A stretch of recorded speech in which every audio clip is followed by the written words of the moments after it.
how to put your second element into your grid, your second grid, your second case. Text recommends that this gap, this is the gap we're referring to, is 1 to 2% of this chord length. Things to bear in mind: you don't want the wake of this main airfoil to be impinging this flap in any way. The wake, it could be bigger than, you know, it depends on where it separates on your main wing, but if you get a separation starting,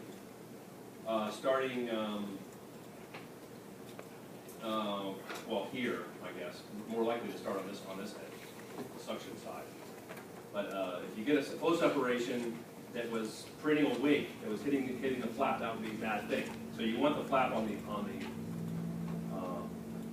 upper side, on the pressure side of the main wing, not on the suction side. So keep it above this line, and then you want this to be moved laterally in such a way that the flow, as it comes through here, has to squeeze through a gap and accelerate. You see how there's a converging effect of the geometry right here at the trailing edge? That's what you want, because you're trying to get the flow to accelerate. Why accelerate? Because by increasing the velocity of the flow here, I'm energizing the boundary layer. And the more energy, if we talk about this a little bit more, the more energy that's in the boundary layer, the harder it will be to separate. So what ends up happening is, if you're successful in that, you get high energy flow here, it keeps the flow attached for longer, and according to the textbook, it even has a benefit on the main wing. It even allows the main wing to fly at a higher angle. In fact, they have a demonstration, CFD demonstration in the text, that the stall angle actually gets pushed higher by the addition of the flap, if you can believe it. There's an interaction between the two. That shouldn't be a big surprise that could happen. The two communicate. The airflow communicates between these two, even upstream, acoustically. So, so you want the exact positioning of the flap is, of course, crucial. So you get that accelerated flow, the flow will remain attached, and you'll get a bigger downforce created on the flap. Do that. And you got to be careful. Like, if the boundary layer, another point is, if the boundary layer here was significant compared to this gap, that would be a problem. Then the gap's not really there, if it makes any sense. The boundary layer is all pretty much dead space, dead flow. So if the boundary layer was, if this is a few millimeters and the boundary layer is 2 millimeters, then you don't really have a gap of 3 millimeters. You have a gap of 1 millimeter. That may not work so well. Especially if the boundary layer was as big as the gap, then there essentially would be no gap. You got to be a little careful and looking at you do your main element solutions first, and you look at this area, you get an idea how big your boundary layer is. That would give you some guidance, whether you got something to worry about, how to position the flap. So you want this flap, just according to the textbook, you want it, the flap, main maximum thickness to line up about with the trailing edge, which should be towards the front of the flap. So you see the maximum thickness of this flap is about right here. That's pretty much right on the money with the trailing edge. And then this distance here, this overlap of the two airfoils is on the order of 2 to 4%, I think, or 1 to 4%. I think they said 1 to 4%. To my eyes, this looks like a lot more than 1% on this drawing, but it's just a drawing. What else is that? Oh, the orientation of the flap clearly has to be to turn the flow even more than the main airflow. That's the whole point. The whole point is you're trying to get the flow that's coming in from left to right, conceivably to turn straight up and create that'd be like a perfect downforce, right? If the momentum of the flow is to move, it's not going to move.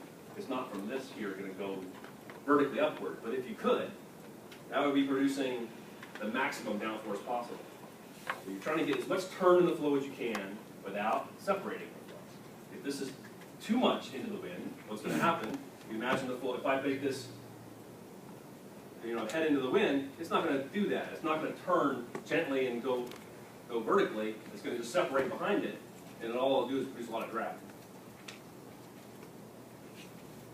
So this is You know, unfortunately, there's not. I can't give you, you know, a recipe. Follow 1, 2, 3, 4, and you have a perfect 2-element airfoil. You have to do, in the textbook, you have to do some playing around in CFD or wind tunnel testing to get your best result. I'm not saying that you should do that. You should play around with it a lot, but if you get a horrendous result from what you do first, you might want to rethink doing it. You should be able to get a lift coefficient of around 2. A lift coefficient of around 2, based on a reference area that's this length, the leading edge, trailing edge here, that length times 1 into the board. Based on that reference area, you should be able to get a lift coefficient around 2. If you're not close to 2, then you've probably got a pretty poorly set up element. And according to the textbook, the angle of attack of the main element is normally at least as big as it is without the flap. So you're doing that first, right? You're figuring out where the stall is for the main element. Whatever the angle of attack that is, that should be safe to use when you add the flap. And in fact, according to the textbook, you might be able to make it even larger now that you have the flap. So maybe you want to start with the same angle of attack you did from the first run. Any questions about? Yeah. Is the flap pretty much supposed to be a size down on your original airfoil? So that the text says that's often the case. Often the choice is to take the main element and rescale it about 30%, 25 to 30% of the original size. Right, right. And then that angle attack is a little bit, you'll get to play with how much you can get away with there. Any other questions about the 2-element case? Making the grid for this is where it becomes difficult. We can't use the standard old extrusion techniques. You really need a T-Rex for this.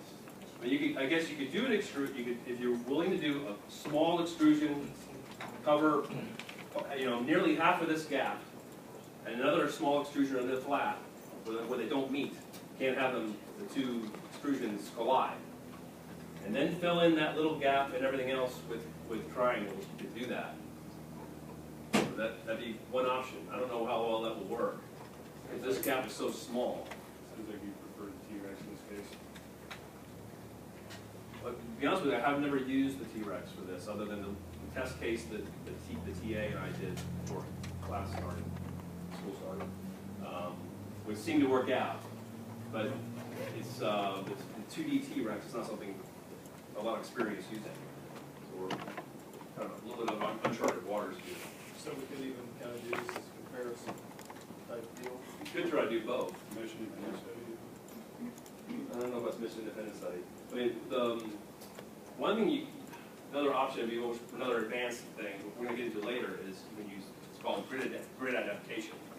And there's a feature in Fluent where you can have it refine the grid wherever it thinks the grid is not sufficiently fine. So it'll start splitting up, subdividing cells. So you get these, for example, this weight would start becoming probably a lot more fine after it started subdividing the cells up for you. But I would prefer we wait until we get a little further into the semester before we get into that, how to use that feature properly. I think we're probably stuck with trying to use the T-Rex. So maybe I should try to do that.